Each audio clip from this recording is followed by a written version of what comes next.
From Riverside Health System, this is the Healthy You podcast, where we talk about a range of health-related topics focused on improving your physical and mental health. We chat with our providers, team members, patients, and caregivers to learn more about how to maintain a healthy lifestyle and improve overall physical and mental health. So let's dive in to learn more about becoming a healthier you. Welcome to the Healthy You, the podcast where we explore everyday health topics and talk to people who help keep our communities well. I'm your host, Frankye Myers, and today we're tackling a topic that's on the minds of many people. You have cancer, and what next? Joining me is Julie Kilburn, a social worker who supports patients and families as they navigate the emotional, practical, and psychological impact of a cancer diagnosis.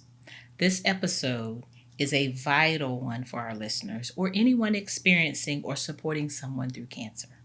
So, Julie, tell me a little bit about how you ended up in this profession as a social worker. Okay.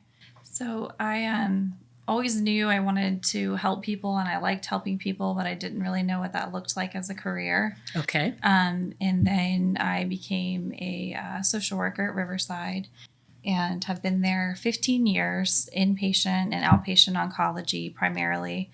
Oncology patients are really special in the sense that they're very grateful for all the help that you provide them during a really difficult time. Yes.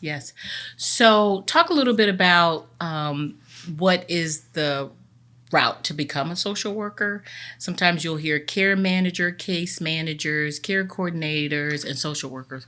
So talk to our viewers a little bit about, more specifically in general what a social worker does, and then what's the difference in those different career paths. Sure.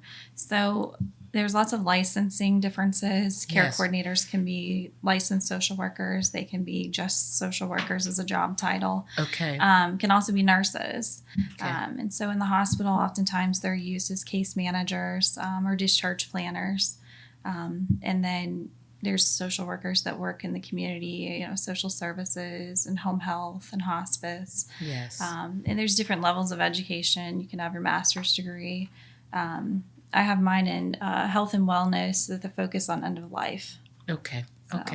Well, thank you for what you do and your commitment to serve, because, social workers are so pivotal to communities and helping, our patients and families navigate many aspects of their care and care needs. Sure. Thank you. So thank you.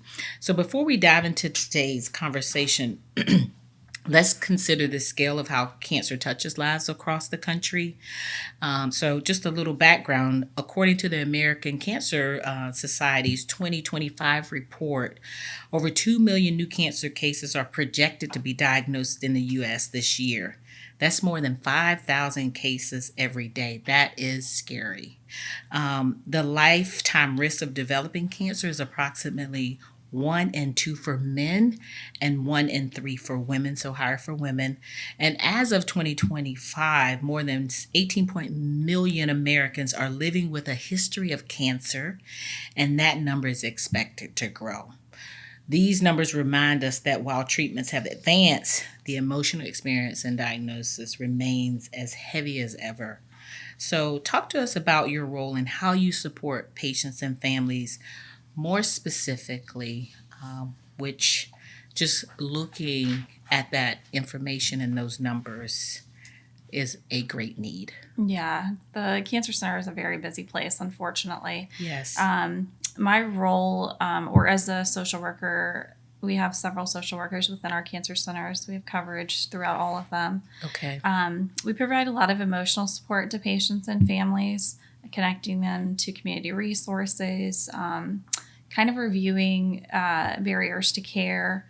A lot of times there are geographic concerns, like where the patient lives could change their needs. Right. For example, patients who live on the Eastern Shore, some of them are self-employed, may not have, and it's more rural, right? Yeah. Okay. They may not have insurance, and they live far away from the treatment centers usually. Okay. So their needs may be different than a patient who lives in Williamsburg. Okay. And so we just assess those needs in detail and then adjust accordingly. Okay. So navigators, Mm-hmm. you see them across other specialties now, Mm-hmm. but I'm a nurse myself, 33 years. I remember it starting in oncology. So do you work closely with this? So the navigators are kind of helping them navigate through this new diagnosis, and in oncology and experience. Do you work hand in hand with them, or? I do. We Okay. collaborate daily. Okay. We are on the same office space. And then, they do generally start off in the very beginning where I start off more on the treatment piece. Okay. And so if they meet a patient that they know is going to have needs, they will let me know. And then when they start coming to the clinic, that's when I would get involved. That's really good. Good stuff. Great information. So let's stay in the moment. After a patient hears you have cancer,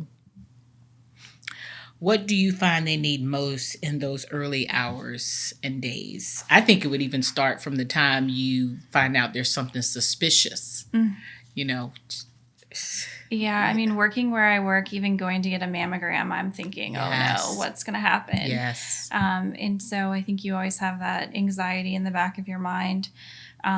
But in the beginning, patients really feel overwhelmed because you're going to so many different places. Yes. You're getting your mammogram done or your biopsy in this location, and then you're going to the hospital for a scan and the oncologist, and maybe you're getting radiation. Yes. And so they often feel very overwhelmed with the workup process.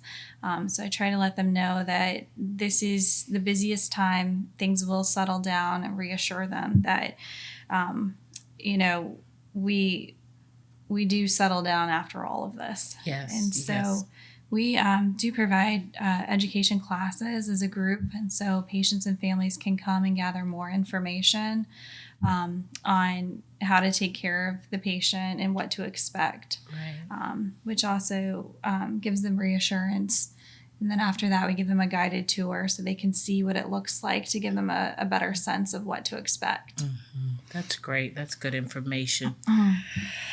The sense of one step at a time, it's grounding. It kind of keeps, because looking at it as a whole, I would think would be extremely overwhelming. So that's a great way of looking at it. How do you help patients regain some sense of control after an overwhelming moment?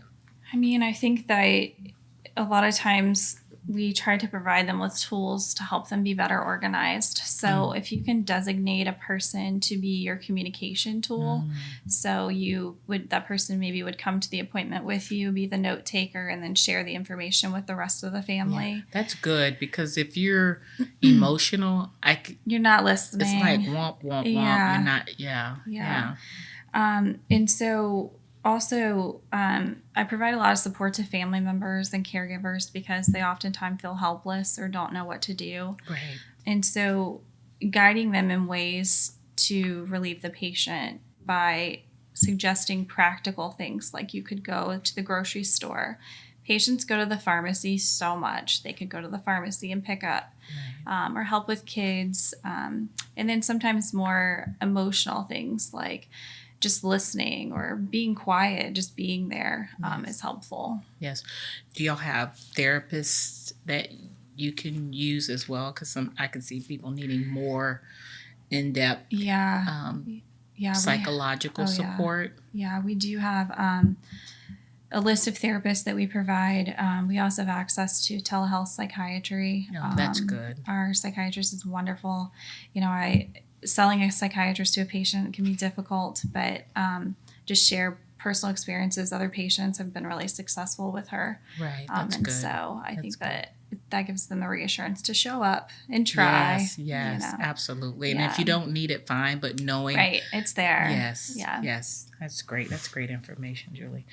After the diagnosis, what kinds of support systems are typically put in place for patients? We talked about the therapy one. Sure. So at our center, we are made up of lots of different disciplines. So you'll have your doctor. Your doctor has their own nurse, and then they have a medical assistant. But the support staff that we offer is myself, social worker, dietitian, massage therapist, music therapy, and all of those services are are free to the patient, so they're at Right. no cost. Right. And so we're different in that we have integrative medicine, and that's funded by donors through the foundation. Okay. Good. Good. Um, what role does the social worker play? And we talked a little bit about this during this time. Sure. I think that just to reiterate that we do have integrative medicine, but myself in particular, a lot of patients, especially the office that I cover in Newport News, are very underprivileged, low education levels, do not have a lot of money, and so just sitting with them during their visit, or going to visit them while they're getting their chemo. Simple social interactions mean a lot to them. Yes, absolutely. I think a key takeaway for me is that cancer care is not just medical. Right. Yeah, there's an emotional support is integral to healing. And you've seen, I've seen, various cases where the emotional piece of a patient's mindset is key to their outcome compared to others. Definitely. I don't know if you want to touch on that a little bit. Sure. Yeah. If you can have a positive mind, and think positively and surround yourself with people who are also Yes. thinking that, I think that it definitely affects your outcome. Attitude is everything. Yes, yes. And so some people arrive in a bad state before they even have a Yeah. cancer diagnosis, and so to try to pull them up from that Yes. can be difficult. Yeah, absolutely. What are the immediate next steps someone could expect after a diagnosis? Sure. So a lot of times we'll get patients that have had biopsies done, but they maybe need more staging scans like a PET scan or an MRI. Right. And so those will be ordered and scheduled, hopefully quickly. And then a treatment plan will be determined. We provide written information on the drugs for the patient to take home to think about, Right. probably obsess over. Yes. And they have so much at their fingertips with the Right, intranet. it's all over. It's everywhere. We do the written information, and then at that time, if you needed a port, we would schedule a port placement and a chemo education class. Once you start treatment, you'll expect to have lab appointments, scans, and follow-ups. Yes. Routinely. Yes. So. Absolutely. That's great information.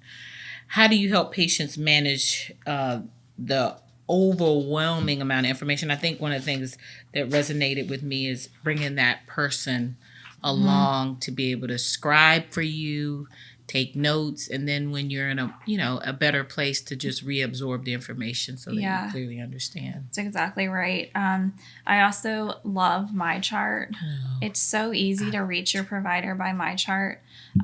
Initially, I'll message a patient so that they can direct message me back. Right. And let them know that this is an open way to communicate with me. Especially younger patients, it's hard to pick up the phone and ask for help. Yes. But sometimes it's easier to text that. Yes. And so that's a way that we can communicate. Navigators have cell phones, so it's easy to text. Good. That's good. Not everybody is tech savvy, and so we definitely, can adjust for whatever communication needs. We have a translator system within the office, so that if people speak different languages, we're able to answer their questions too. That's good. That's good. Yeah. That's really good. So let's talk about the emotions a little bit more, the fears, the anger, the sadness, and what's normal. And I think we all have different normalcies, right? Sure. And a lot of times after a cancer diagnosis, it's a new normal. Right. I think it's very normal for a patient who's been diagnosed with cancer to feel depressed somewhat. Yes. We definitely evaluate depression at each visit. And we do that because things change over time. Absolutely. You might be feeling depressed and now you have an intervention and you're feeling better. Right. And so I think it's important to make sure that that's assessed and that resources are available for that. Yes. Great point. What are some of the healthy ways that people can cope? I know mine is Haagen-Dazs ice creams, potato chips, but that may not be a healthy way. But I mean, We definitely encourage eating what you can Yes. during cancer treatment. Right. The key is to not lose weight. If you gain weight, it's probably the good excuse. Okay. Yeah. Okay. But, I think we connect them with various resources like counseling or therapy, or encourage them to talk to their doctor about medication management. Right. And just, validating that this is a normal feeling. There are certain cancer diagnoses that actually cause depression. It's a part of it. Okay. And so just letting them know that this is normal. And, there's techniques like exercise or journaling or Yes. Support groups. We offer all kinds of support groups, Yes. which patients Music is they another enjoy. one. Music therapy, art therapy. Nature. Yes. Nature's my thing. Mindfulness. Mm-hmm. Yes. Yes. Yes, absolutely. Some red flags. I know isolation is one. Are there others that you would think that, even family members should be aware of to help support intervention? I definitely think isolation is a big one. Right. A lot of times when patients come to the center and they're not with their family members, they feel more vulnerable to share. Yes. Because they don't want to burden their caregivers Yes. with them. Yes, they don't want to worry them. Right. Right. So I think that if we can pick up on something and share that with the caregiver and help them work through it, I think that's very helpful. Yeah, that's good stuff. And I think what's abnormal is anything that's not your normal pattern, right? Because we're all different, and only people that are close to you would even understand that. Right. Sure. Yeah. All right. Cancer affects more than just the patient. So the caregivers need support as well. So you want to talk a little bit about that? Sure. I think caregiver burnout is definitely a thing. I think it's very in the back of patients' minds that they don't want to ask for too much. And so we actually developed a committee that meets monthly to talk about ways that we can support our caregivers. And ways that we can do that is by making sure that they're taking care of themselves, keeping on top of their health. We can look at a caregiver and tell, like, you need help. Yes. And so we spend a lot of time with patients and their families and get to know each other well. Okay. And so I think they're comfortable asking if they do need help. Yes, that's good. That's good. Any guidance for friends and family who don't know what to say? That's huge. It is huge. So, reminding them, providing them with reassurance that you're not a burden. I want to be here. I want to do this for you. I think if you can, people are always like, let me know how you can how I can help. Yes. But not know what to say. Yes. And so instead of saying that, you could say specifically, how can I, instead of how can I help you, can I go to the store for you? Can I cut the grass for you? Yeah, offering up specific things. Yeah, so that they're not thinking, okay, what do I need help with? Or just bring something Food. That you see, right? Right. And so also it's important to individualize their journey, because we know so many people who have had cancer. And so everybody's journey is completely different. Yes. And you don't want to share too much about someone else's cancer and someone else's outcome. Yeah, because that's their privacy. And it's not helpful. Yes, not helpful. Yeah. Yes. Support groups. I love support groups. Yeah. All right, so let's close with hope, which I think is so important. What would you say to someone who just started this journey? I would say that you are not alone, and that we have the support here to help you, and we really work together as a family to make sure that everybody is cared for. Yes. And you're the perfect person. You're so calm. Oh, thank you. I think that's important. Thank you. Just having that calming support during such a turbulent time. So, Julie, thank you so much again for your compassion and insight. You've helped us understand what cancer patients really go through and how we can show up to help and support them. So thank you for what you do. And thank you for taking time out of your busy schedule to come and chat with me a little bit. Thank you. I feel calm. Good. Thank you for having me. And, it really is an honor to take care of patients and families during this time. It's all I've known for the past 15 years, and I wouldn't change it. I love doing that. Yeah. There's so much that goes into taking care of a patient. Some of us are on the front lines. Mm-hmm. Some of us are in the back scenes and are never seen, but we could not do the work without the collective effort of all of our commitments. So thank you for being a part of the team. Thank you so much. And thank you to our listeners. If this episode helped you, please share it with someone you love.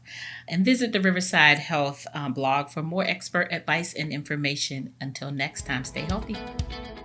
Thank you for listening to this episode of Healthy You.